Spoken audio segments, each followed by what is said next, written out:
नमो बुद्धाय दोस्तों, मैं सीमा शाक्य, आपकी मेडिटेशन कोच। आज का यह सेशन बहुत खास है। आज हम सीखेंगे गौतम बुद्ध की विपश्यना साधना। ये वही ध्यान है जो बुद्ध ने खुद सिखाई थी। आपने कभी सोचा है कि इतनी भाग दौड़ के बाद भी मन शांत क्यों नहीं होता? सुबह उठते हैं तो काम की चिंता, रात को सोते हैं तो भी मन घूमता रहता है। घर में हो तो ऑफिस की बातें सोचते हैं, ऑफिस में हो तो घर की फिक्र होती है। यही समस्या आज से 2500 साल पहले भी थी और बुद्ध ने इसका हल दिया था।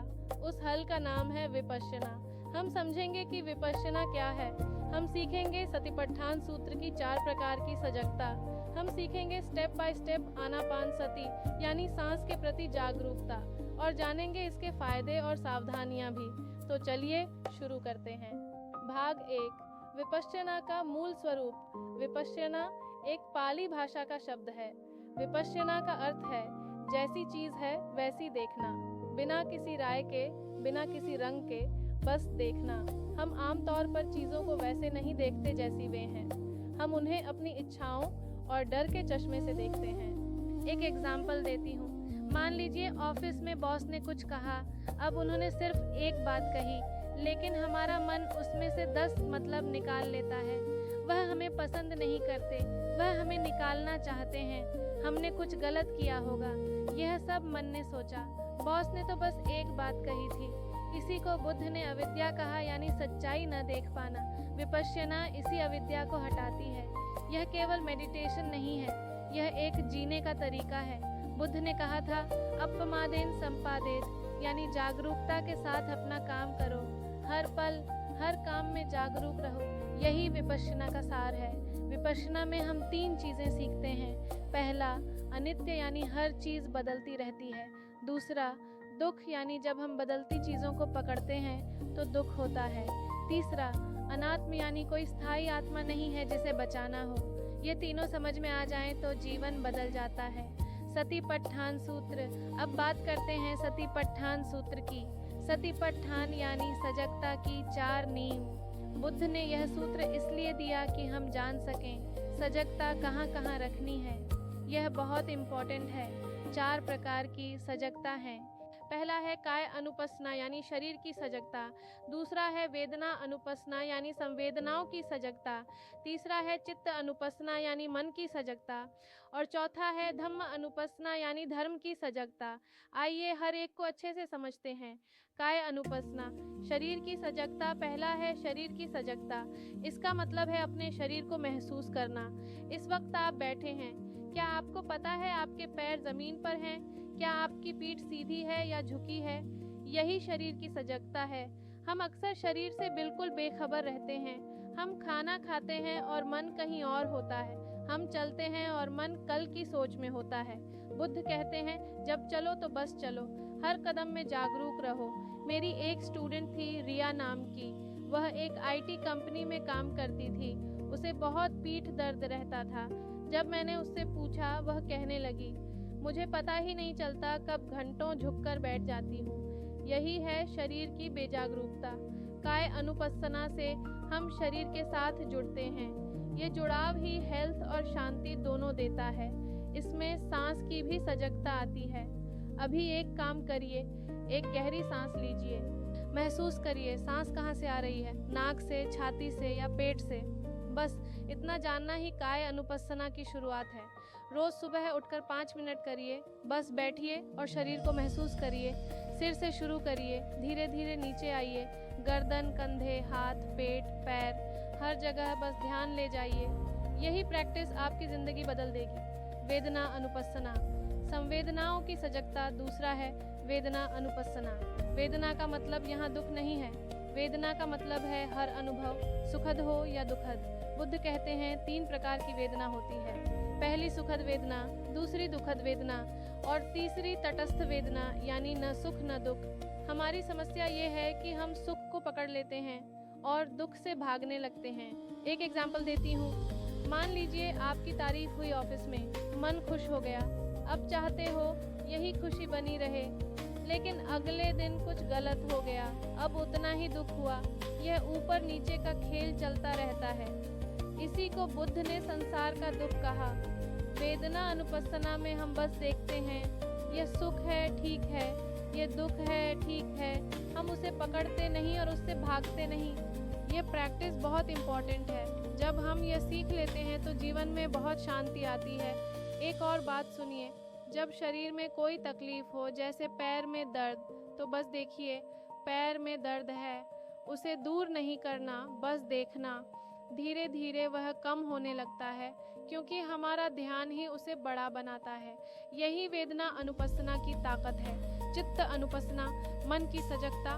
तीसरा है चित्त अनुपस्सना, यानी अपने मन को देखना। ध्यान दीजिए, मन को देखना है, मन में खोना नहीं है। यह फर्क बहुत ज़रूरी है। हम अक्सर मन के साथ बह जाते हैं। कोई विचार आया और हम उसके साथ चले गए। बुद्ध कहते हैं, जब गुस्सा हो तो देखो कि मन में गुस्सा है, बस इतना जानना है मन में अभी गुस्सा है। न उसे दबाओ न उसमें डूबो। एक एग्जाम्पल देती हूँ। मान लीजिए किसी ने बुरा बोला, हम सोचते हैं इसने क्यों कहा, मैं भी कहूँगा कल क्या होगा। ये मन में मन जोड़ता जाता है। चित्त अनुपस्सना में हम कहते हैं मन में अभी गुस्सा है, बस ये जानते हैं, और वह विचार खुद धीरे धीरे शांत हो जाता है। ये बहुत इंटरेस्टिंग है। जब हम किसी चीज़ को बिना लड़े बस देखते हैं तो वह अपने आप कमज़ोर पड़ जाती है। मेरी एक और स्टूडेंट थी, उसे बहुत एंग्जाइटी रहती थी, रात को नींद नहीं आती थी। मैंने उसे यही सिखाया, जब भी घबराहट हो बस कहो मन में अभी घबराहट है। 1 महीने में उसकी नींद ठीक हो गई। यही चित्त अनुपस्सना की शक्ति है। धम्म अनुपस्सना, धर्म की सजगता। अब बात करते हैं चौथे की।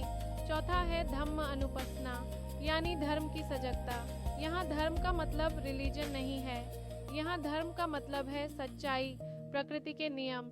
बुद्ध कहते हैं सब कुछ बदलता है, कोई भी चीज़ स्थायी नहीं है। यह जानना ही धम्म अनुपस्सना है। जब हम जानते हैं कि यह दुख भी बदलेगा तो हम उससे इतना नहीं डरते। जब हम जानते हैं कि यह खुशी भी बदलेगी तो हम उसे इतनी ज़ोर से नहीं पकड़ते। एक एग्जाम्पल देती हूँ। मान लीजिए आपकी नौकरी गई, यह बहुत दुख की बात है, लेकिन धम्म अनुपस्सना वाला कहेगा यह भी बदलेगा, नई राह खुलेगी। यह स्थिति भी स्थायी नहीं है। यह सोच हमें टूटने से बचाती है। इसीलिए बुद्ध का यह चौथा सूत्र बहुत ताकतवर है। यह चारों सजगता मिलकर हमें एक नई दृष्टि देती है, जीवन को वैसे देखने की दृष्टि जैसा वह सच में है। आनापानसति की पूरी विधि अब सुनिए, यह सबसे प्रैक्टिकल हिस्सा है। आनापानसति का मतलब है सांस पर ध्यान। आन का मतलब है सांस अंदर आना, अपान का मतलब है सांस बाहर जाना, सति का मतलब है जागरूकता। यह बुद्ध द्वारा सिखाई गई सबसे पहली और सबसे सरल टेक्निक है, और यह आज भी उतनी ही कारगर है। चलिए स्टेप बाय स्टेप सीखते हैं। पहला स्टेप है बैठने की जगह तैयार करना। एक शांत जगह चुनिए, ज़मीन पर या कुर्सी पर, जैसे आरामदायक हो बैठिए। रीढ़ सीधी रखिए, आंखें बंद कर लीजिए, हाथ गोद में रखिए, शरीर को ढीला छोड़िए। दूसरा स्टेप है सांस पर ध्यान लाना। अब ध्यान नाक की नोक पर लाइए, जहाँ सांस अंदर आती है और बाहर जाती है, बस वहाँ ध्यान रखिए। सांस को बदलने की कोशिश मत करिए, जैसी आ रही है वैसी आने दीजिए। तीसरा स्टेप है जानना। जब सांस अंदर आए जानिए सांस अंदर आ रही है, जब सांस बाहर जाए जानिए सांस बाहर जा रही है, बस इतना। चौथा स्टेप है वापस आना। कुछ देर में मन भटक जाएगा, यह स्वाभाविक है। मन भटकेगा जरूर। जब भी पता चले कि मन कहीं और चला गया, धीरे से वापस सांस पर ले आइए, बिना खुद को कोसे, बिना परेशान हुए, बस वापस आइए। पांचवा स्टेप है समय बढ़ाना। शुरुआत में 5 मिनट करिए, धीरे धीरे 10, 15, 20 मिनट बढ़ाते जाइए। ये एक एग्जाम्पल देती हूँ। मान लीजिए आप सुबह 6 बजे 10 मिनट या करते हैं तो दिन भर एक अलग शांति रहती है, चिड़चिड़ापन कम होता है, काम में मन लगता है। यह मैंने अपने सैकड़ों स्टूडेंट्स में देखा है।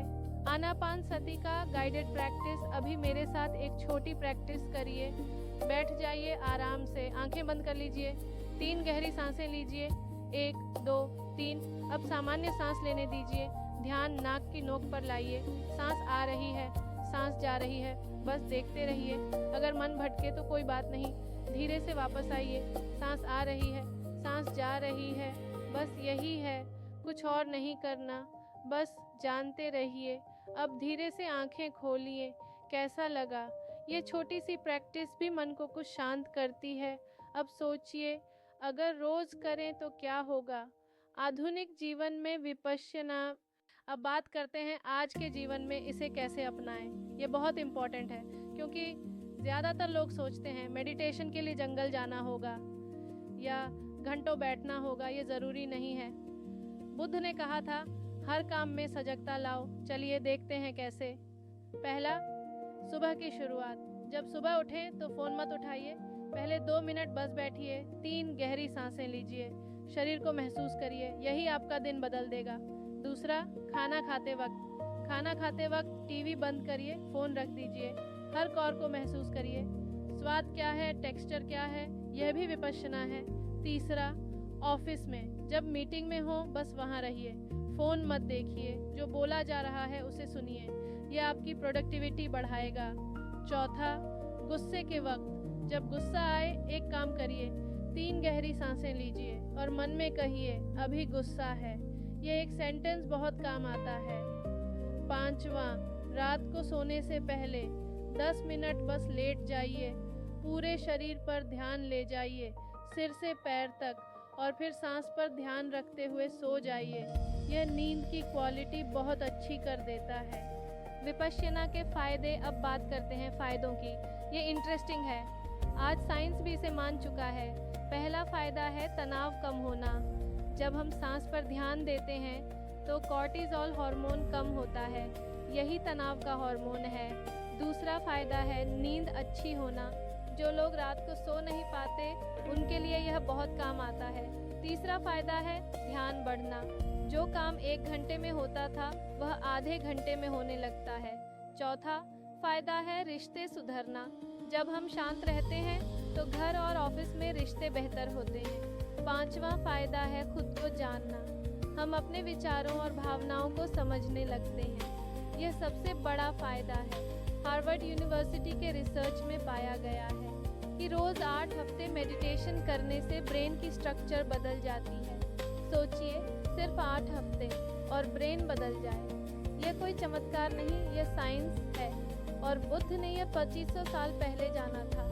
सावधानियाँ। अब बात करते हैं कुछ सावधानियों की, यह भी जानना ज़रूरी है। पहली सावधानी, अगर आपको कोई मानसिक बीमारी है जैसे डिप्रेशन या एंग्जाइटी बहुत ज़्यादा है तो पहले डॉक्टर से बात करिए, फिर किसी ट्रेन टीचर के साथ विपश्यना सीखिए। दूसरी सावधानी, शुरुआत में बहुत ज़्यादा टाइम मत लगाइए, 5 मिनट से शुरू करिए, धीरे धीरे बढ़ाइए। तीसरी सावधानी, अगर प्रैक्टिस के दौरान बहुत पुरानी और दर्दनाक यादें आने लगें तो रुकिए, किसी ट्रेंड गाइड की मदद लीजिए। चौथी सावधानी, कोई जादू नहीं है, पहले दिन से चमत्कार नहीं होगा, यह एक एक्सरसाइज की तरह है, रोज़ करना होगा, धीरे धीरे असर दिखेगा। पांचवी सावधानी, इसे सिखाने के लिए कई जगह 10 दिन के कैंप्स होते हैं, इनमें जाना बहुत फ़ायदेमंद है, लेकिन पहले घर पर अभ्यास करना शुरू करिए। बुद्ध के शब्दों में अब सुनिए बुद्ध के शब्द। बुद्ध ने कहा था, अपमादेन संपादेत, यानी जागरूकता के साथ जियो। यह उनके आखिरी शब्द थे। जब वे जाने वाले थे तो शिष्यों ने पूछा, हमें क्या करना चाहिए? बुद्ध ने कहा, जागरूक रहो, बस इतना। इसका मतलब है हर पल में जियो, जो हो रहा है उसे देखो, अपने विचारों को देखो, अपनी सांस को देखो, शरीर को महसूस करो। यही विपश्यना है, यही जीने का सही तरीका है। एक और बात बुद्ध ने कही, उन्होंने कहा, अपना दीपक खुद बनो, किसी और पर निर्भर मत रहो, अपनी सजगता ही तुम्हारा प्रकाश है। यह बात आज और भी ज़रूरी है, जब हम हर बात के लिए बाहर देखते हैं, खुशी के लिए, शांति के लिए। बुद्ध कहते हैं, यह सब तुम्हारे अंदर है। विपश्यना वह चाबी है जो इसे खोलती है। निष्कर्ष और समापन। अब हम अंत की ओर आ रहे हैं। आज हमने क्या सीखा, एक बार याद कर लेते हैं। हमने सीखा कि विपश्यना का अर्थ है चीज़ों को जैसी वे हैं वैसे देखना। हमने जाना सतिपट्ठान सूत्र के 4 प्रकार। पहला, शरीर की सजगता। दूसरा, संवेदनाओं की सजगता। तीसरा, मन की सजगता।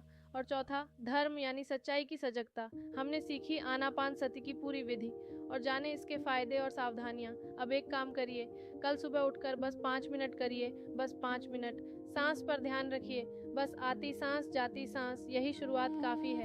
धीरे धीरे यह 5 मिनट आपकी ज़िंदगी बदल देंगे।